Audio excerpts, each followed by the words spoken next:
بسم اللہ الرحمن الرحیم صلی اللہ تعالی علی حبیبی محمد وعلی آلہ وصحبہ وسلم۔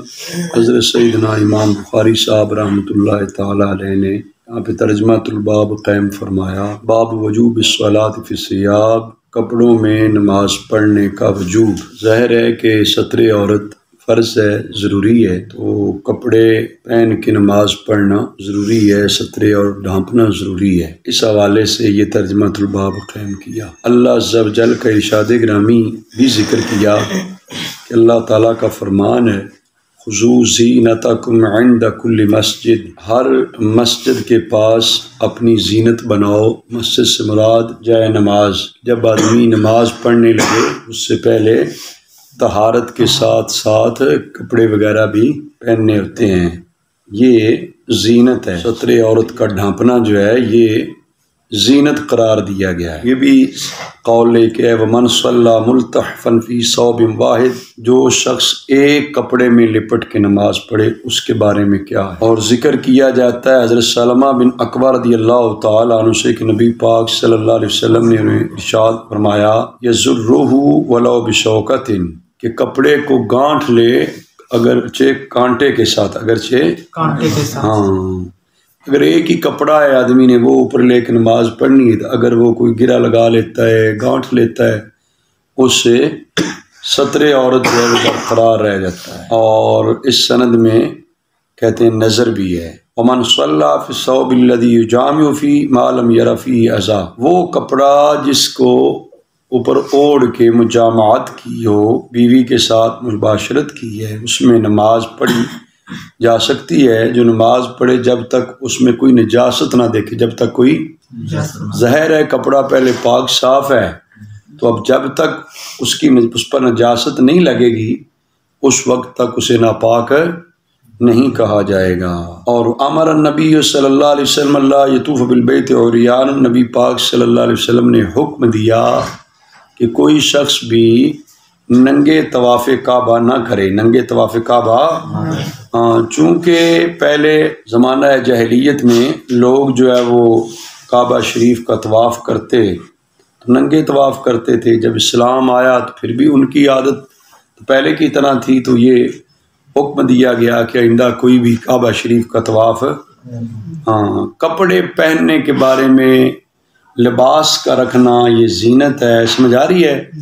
جہاں تک ممکن ہے جتنا لباس ہے، لیکن یہ ہے کہ ستر عورت جو ہے یہ تو ضروری ہے نا، اس کے اضافہ جو کچھ کرنا ہے وہ جتنا ہو سکے آسانی سے اتنا ہے۔ اگر ایک پاس ایک ہی کپڑا ہے اور گنجائش ہی نہیں ہے، کوئی صورت ہی نہیں ہے، اگرچہ آج کل کے حالات تو ایسے نہیں ہیں، لیکن زمانہ نبوی میں اور عہد صحابہ کرام میں جب شروع میں حالات مشکل تھے تو اس وقت کی یہ صورتحال ہے نا، تو ایک ہی کپڑے میں نماز پڑھی جا سکتی تھی۔ حضرت ام عطیہ رضی اللہ تعالی عنہ راوی ہیں جو روایت لے کر امام بخاری صاحب رحمۃ اللہ علیہ آئے ہیں۔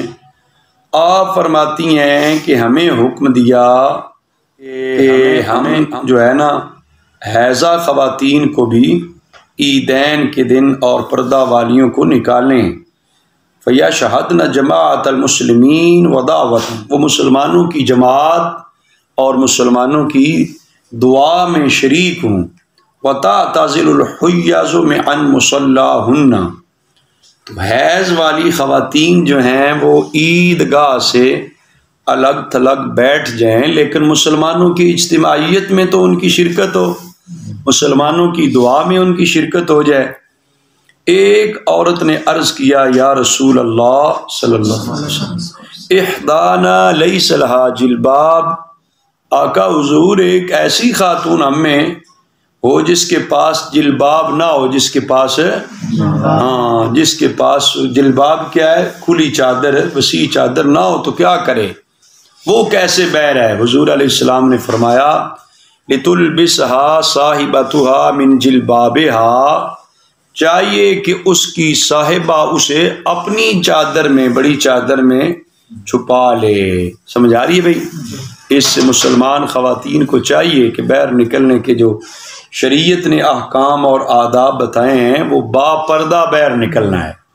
اور یہاں پہ یہ سوال کیا گیا آقا حضور علیہ السلام سے کہ ایک عورت ہے اس کے پاس وہ چادر نہیں ہے تو وہ پھر کیسے آئے مسلمانوں کی عیدگاہ میں دعا میں شامل ہونے کے لیے؟ تو حضور نے یہ نہیں فرمایا کہ چادر نہیں ہے تو بغیر چادر کی ہی آ جائے، یہ بھی نہیں فرمایا کہ گھر بیٹھی رہے، فرمایا وہ اپنی صاحبہ اپنی سہیلی کی چادر میں آ جائے، آئے چادر میں ہی آئے۔ یہ ہے اسلام کے اندر چادر کا تقدس، ٹھیک ہے، اس کی اہمیت ہے۔ تو بہرحال زمانہ نبوی میں چونکہ خواتین جاتی تھی نماز با جماعت کے لیے بھی، عیدین کے لیے، تو جو حیضہ خواتین جو نماز نہیں بھی پڑھنی ہوتی تھی تو وہ پھر مسجد میں تو نہیں جا سکتی تھی، لیکن عیدگاہ تو ظاہر کھلے میدان میں عید ہوتی تھی تو کھلے میدان میں تو جا سکتی تھی، تو اس وجہ سے اس زمانے کے لحاظ سے تو وہ جاتی تھی، ان کو کہا گیا۔ لیکن بعد کے ادوار میں چونکہ وہ برکت نہ رہی، وہ زمانے میں تقدس نہ رہا، وہ شرم و حیا نہ رہا، فتنہ فساد کا زمانہ شروع ہوا، تو بعد میں پھر روک دی گئی خواتین کو اس طرح کی اجتماعات میں جانے سے۔ حضرت امام بخاری صاحب رحمۃ اللہ علیہ نے فرمایا باب عقد الازار علی الخفاف الصلاۃ، نماز میں تہ بند گدی پر باندھ لینا، سمجھا رہی بھائی؟ تہ بند گدی پر باندھ لینا۔ حضرت ابو حازم صاحب حضرت سہل بن سعد رضی اللہ عنہ روایت کرتے ہیں کہ انہوں نے نبی پاک صلی اللہ علیہ وآلہ وسلم کے ساتھ نماز ادا کی، عاقدی ازورہم علی عواتقہم، اپنے تہ بند اپنی گردنوں پہ باندھے ہوئے تھے، اپنے تہ بند اپنی گردنوں پر باندھے۔ اب چھوٹے بچے کو آپ دیکھتے ہوں گے نا دیہاتوں میں، گاؤں میں، یا جہاں پہ لباس کم ہوتا ہے، وہ پھر یہ ہے کہ اس کو نہلا کر جو ہے وہ تولیہ وغیرہ اس طرح باندھ دیا جاتا ہے گدی پر، تو اس طرح ایک کپڑا ہو تو اس طرح باندھ دیا جائے تو وہ گویا کہ زیادہ جو ہے وہ مفید ہوتا ہے نا سترے اور ڈھانپنے کے لیے۔ تو اس طرح جو ہے وہ صحابہ کرام رضوان اللہ علیہ مجمعین کے پاس ایک کپڑا ہوتا، ایک چادر ہوتی، جن کے پاس دوسری چادر کی گنجائش نہیں ہوتی تھی تو وہ پھر نماز پڑھتے وقت اس طرح باندھ لیتے جس طرح کے بچوں کی چادر جو ہے گردنوں پہ باندھی ہوتی ہے۔ بیٹا گنجائش اور وسعت ہو تو پھر لباس پورا ہونا چاہیے، سمجھ آ رہی بھائی؟ دوران نماز بھی خصوص زینتکم عند کل مسجد کا یہی تقاضا ہے کہ زینت بنائیں، تو زینت کے لیے آدھا لباس نہیں ہوتا، زینت کے لیے پورا لباس ہوتا ہے، سمجھ آ رہی ہے؟ اور حضرت محمد بن منقدر رضی اللہ تعالی فرماتے ہیں حضرت جابر رضی اللہ تعالی نے ازار میں تہ بند میں نماز پڑھائی، قد عقدہ من قبل کفا، جس کو باندھا انہوں نے اپنی گدی کی طرف، سمجھ آ رہی بھائی؟ ہاں، حضرت جابر رضی اللہ تعالیٰ عنہ نے ایک تہ بند میں نماز پڑھائی جس کو اپنی گدی پہ باندھا ہوا تھا، وَثِيَابُهُ مَوْضُوعَةٌ عَلَى الْمِشْجَبِ، اور کپڑے ان کے مشجب پر پڑے ہوئے تھے۔ مشجب جو ہے نا، 3 لکڑیاں کھڑی کر کے نا اوپر سے ان کو باندھ دیا جاتا تھا، ان لکڑیوں پہ کپڑے لٹکائے جاتے تھے نا، وہ اگرچہ بعد میں تو سٹینڈ اور مختلف چیزیں آ گئی نا، لیکن ظاہر ہے وہ زمانہ صحابہ کی بات ہو رہی ہے نا، کہ حضرت جابر رضی اللہ تعالیٰ عنہ نے نماز پڑھائی اس تہ بند میں جس کو انہوں نے گدی کے ساتھ باندھا ہوا تھا، تو کپڑے اس مشجب جو تھی نا سٹینڈ نما، اس پہ باندھے ہوئے تھے، رکھے ہوئے تھے گدی پہ، ایک کپڑے میں نماز پڑھا رہے تھے باندھ کے، باقی کپڑے رکھے ہوئے تھے۔ تو ایک کہنے والے نے سوال کر دیا تصلی فی ازار واحد، حضرت جی آپ ایک ہی تہ بند میں نماز پڑھا رہے ہیں؟ تو آپ نے فرمایا انما صنعت ذلک لیرانی احمق مثلک، حضرت جابر رضی اللہ عنہ فرمایا میں ایک کپڑے میں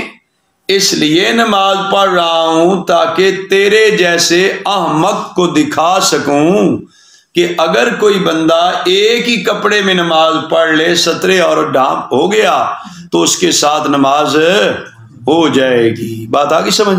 یعنی بیان جواز کے لیے، لوگوں کو دکھانے کے لیے بیٹا کچھ کام کرتے ہیں علماء کرام بھی، بزرگان دین بھی، آقا حضور علیہ الصلوۃ والسلام نے بھی ایسے کام کیے ہیں جو بیان جواز کے لیے کہتے ہیں، ان کو کیا کہتے ہیں بھائی؟ تاکہ لوگوں کو پتہ چل جائے کہ ایسے کرنا بھی جائز ہے، اگرچہ بہتر دوسرا عمل ہوتا ہے، بہتر ہے تو صحابی رسول نے لوگوں کے سامنے اس ارادے سے ایک ہی کپڑے میں پہن کے نماز پڑھی کہ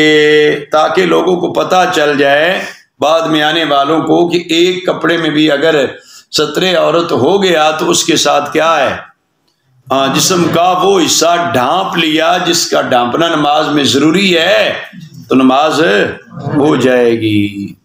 فرمایا وَأَيُّنَا كَانَ لَهُ ثَوْبَانَ عَلَىٰ عَهْدِ رسول اللہ صلی اللہ علیہ وسلم، بھئی ہم میں سے کس کے پاس ہوتے تھے 2 کپڑے عہد رسول صلی اللہ علیہ وسلم میں؟ صحابی رسول نے کہا زمانہ نبوی میں ہم میں سے کس کے پاس 2 کپڑے ہوتے؟ ایک ہی کپڑا ہوتا تھا، ہم اس میں نماز پڑھتے تھے کہ تو لہذا ایک کپڑے میں نماز ہو جاتی ہے، پڑھی جا سکتی، لیکن ہو جانا اور ہے بہتر اور ہے، بہتر ہے بیٹا ہو جانا ہوتا ہے کسی مجبوری کے تحت ہو گیا تو ہو گیا، لیکن یہ بہتر تو یہی ہے نا کہ پورا لباس ہو، سمجھ آ رہی ہے، سر ڈھانپ کے نماز پڑھی جائے، ٹوپی کے اوپر امامہ شریف، اور جتنا اہتمام زیادہ کر کے نماز پڑھیں گے اتنا ہی خصوصی نہ تک میں عند کل مسجد پہ عمل ہوگا نا، تو فرمان خدا بندی پہ عمل جتنا زیادہ ہوگا اتنا زیادہ ثواب ملے گا۔ اور اسی باب کے تحت ایک اور روایت بھی لے کر ہے جو حضرت محمد بن منقدر رضی اللہ تعالیٰ عنہ فرماتے میں نے حضرت جابر رضی اللہ تعالیٰ عنہ کو ایک ہی کپڑے میں نماز پڑھتے دیکھا تو آپ نے فرمایا رأیت النبی صلی اللہ علیہ وسلم یصلی فی ثوب، میں نے نبی پاک صلی اللہ علیہ وسلم کو بھی ایک کپڑے میں نماز پڑھتے دیکھا ہے۔